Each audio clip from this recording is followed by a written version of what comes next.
Good morning guys! At nandito nga po tayo ngayon sa Nasugbu, Batangas. May outing po ang aming HR at saka ang admin. Yun, napasama po ang inyong lingkod guys. At dito po tayo ay naglakad-lakad. Ayan, binibidyo po natin ang mga puno. Ayan, lahat po yan ay mga mangga. Pasensya na kayo sa mga sampay dahil kagabi ay naligo kami at dyan po kami nagsampay. Yan guys, marami pong mangga dyan. Ayan, lahat po yan puno ng mangga. Ayan, tahimik lang po dito. Ayun po ang upuan.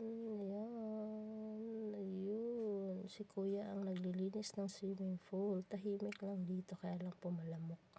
Dahil siguro nga po ay maraming puno. Ayan, lahat po yan ay mga mangga. Ayan po. Tahimik. Kung gusto nyo po ng tahimik na lugar at makapagmuni-muni, dito lang po kayo pumunta. Ayan. Titingnan po natin si kuya. Si kuya po ang naglilinis ng swimming pool. Ayan guys. Marami pong sampay dyan. Pasensya na kayo kasi basa po yan at sinampay nila dyan. Never mind na lang po guys.